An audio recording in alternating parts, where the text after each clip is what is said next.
કાશ્મીરમાં આતંકવાદીઓ સામે મોટી કાર્યવાહી કરવામાં આવી। મોંઘામા ગામમાં આતંકીના ઘરને ઉડાવી દેવામાં આવ્યું। બીજબહેરામાં આતંકીના ઘરને આઈઈડી બ્લાસ્ટથી ઉડાવી દેવામાં આવ્યું છે। આદિલ નામના આતંકીનું ઘર બ્લાસ્ટ કરીને ઉડાવાયું છે। તો ત્રાલમાં આતંકી આસિફ શેખનું પર ઘર આવેલું છે, તેના પર બુલડોઝર ફેરવી દેવામાં આવ્યું, એટલે કે તોડી પાડવામાં આવ્યું છે। બંને આતંકવાદીઓ લશ્કરે તૈયબા સાથે સંકળાયેલા છે। પહેલગામ અટેકમાં સંડોવણી બાદ આ કાર્યવાહી કરવામાં આવી। તો પહેલગામ આતંકવાદી હુમલામાં નિર્દોષ 28 લોકોના મોત થયા હતા।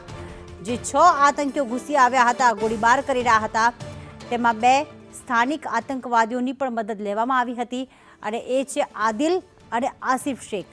આ બંનેના ઘરને અત્યારે તોડી પાડવામાં આવ્યા છે। આદિલના ઘરને આઈઈડી બ્લાસ્ટ મૂકી અને સળગાવી દેવામાં આવ્યું, ઉડાવી દેવામાં આવ્યું છે। તો બીજી તરફ જે આસિફનું ઘર આવેલું છે તેને તોડી પાડવામાં આવ્યું છે। હવે તમામ આતંકીઓને છોડવામાં નહીં આવે, એના જ પગલે તેમના જે નિવાસસ્થાન હતા, જે ઘર હતા, તે તોડી પાડવામાં આવ્યા છે, ઉડાવી દેવામાં આવ્યું છે। એક કહેવાય ને કે આતંકવાદી હુમલા બાદ હવે ભારતીય સેનાથી લઈને કેન્દ્ર સરકાર પણ સજ્જ છે, અને ક્યાંક અલગ અલગ દેશોનું સમર્થન પણ હવે મળી રહ્યું છે। અલગ અલગ પક્ષોનું સમર્થન પણ કેન્દ્ર સરકારને, શાસક પક્ષને મળી ચૂક્યું છે, અને એક્શનની શરૂઆત થઈ ચૂકી છે। બીજા દિવસે 7 અલગ અલગ મુદ્દા પર જે ડિપ્લોમેટિક સ્ટ્રાઇક કરવામાં આવી છે, જેમાં સિંધુ જળ સંધિથી લઈને પાકિસ્તાન છોડી દેવા, જે અહીંયા પાકિસ્તાનના નાગરિકો વસવાટ કરે છે ભારતમાં, તેમને દેશ છોડી દેવા માટે સૂચન કરવામાં આવ્યું છે, તેની પણ અમલવારી શરૂ થઈ ચૂકી છે।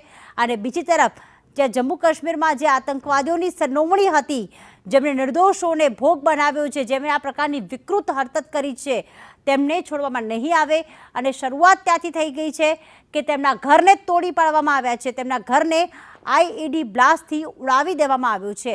આ બંને આતંકવાદીઓની આ તસવીર પહેલા સ્કેચ જારી કરવામાં આવ્યો, અને ત્યારબાદ આતંકવાદીઓની તસવીર પણ સામે આવી છે। આદિલ ગુરી અને આસિફ શેખ, કે જે લશ્કરે તૈયબા સાથે સંકળાયેલા છે, આ આતંકીઓ પર એક્શનની શરૂઆત થઈ ગઈ છે, અને તેમને શોધીને મારવા માટે ભારતીય સેના પણ સર્ચ ઓપરેશન ચલાવી રહી છે। પહેલગામ હોય કે આસપાસના જંગલ વિસ્તારમાં અત્યારે સર્ચ કરવામાં આવી રહ્યું છે, અત્યારે આધુનિક ટેકનોલોજીની મદદ પણ લેવામાં આવી રહી છે।